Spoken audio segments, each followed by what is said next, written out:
mbese ndimuzi yuko imibiri yanyu ari insengero z'umwuka,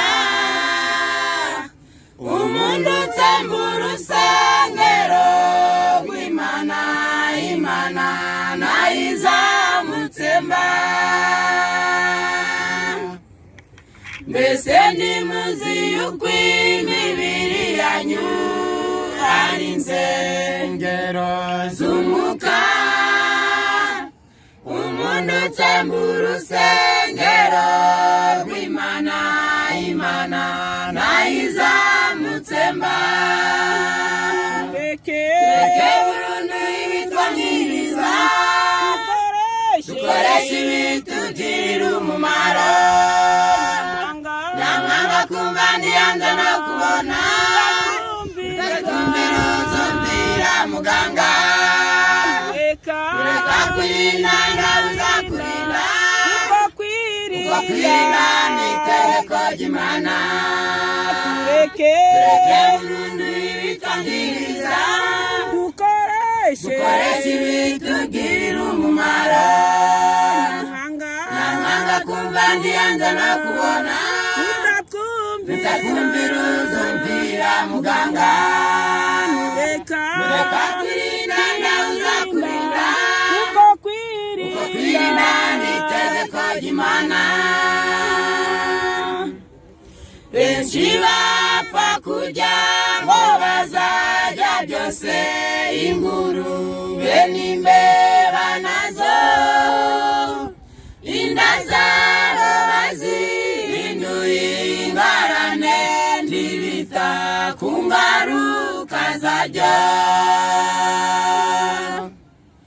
Benshi bapfa kugira ngo bazarya byose, ingurube n'imbeba nazo inda zabo bazihinduye ingarane, ntibita ku ngaruka zaryo. Reke burundu ibitwangiriza, dukoreshe ibitugirira umumaro. Nyamwanga kumva ndiyanze no kubona, ndakumvira uzumvira muganga. Reka kwirinda ndabuzakurinda, kuko kwirinda ni itegeko ry'Imana. Tureke burundu ibitwangiriza, dukoreshe ibitugirira umumaro. Nyamwanga kumva ndiyanze no kubona, ndakumvira uzumvira muganga. Reka kwirinda ndabuzakurinda, kuko kwirinda ni itegeko ry'Imana. Kwirinda biruta kwivuza mugenzi, indyo nziza nibwo buzima. Ingicenye nayo igatera uburwayi, amajambere amaza abantu. Kwirinda biruta kwivuza mugenzi, indyo nziza nibwo buzima. Ingicenye nayo igatera uburwayi, amajambere amaza abantu.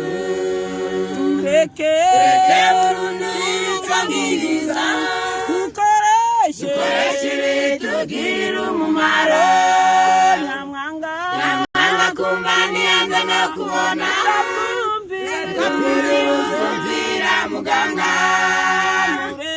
Reka kwirinda ndabuzakurinda, kuko kwirinda ni itegeko ry'Imana.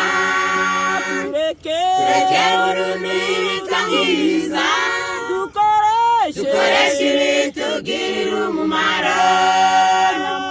Nyamwanga kumva ndiyanze no kubona, ndakumvira uzumvira muganga.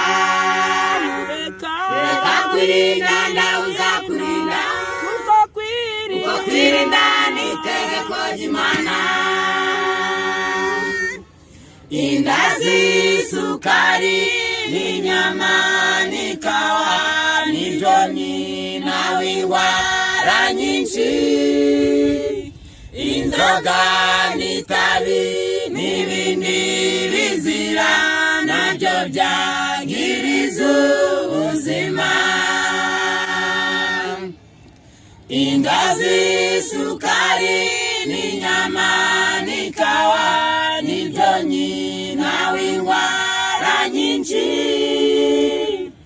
Inzoga n'itabi n'ibindi bizira nabyo byangiriza ubuzima. Reke burundu ibitwangiriza, dukoreshe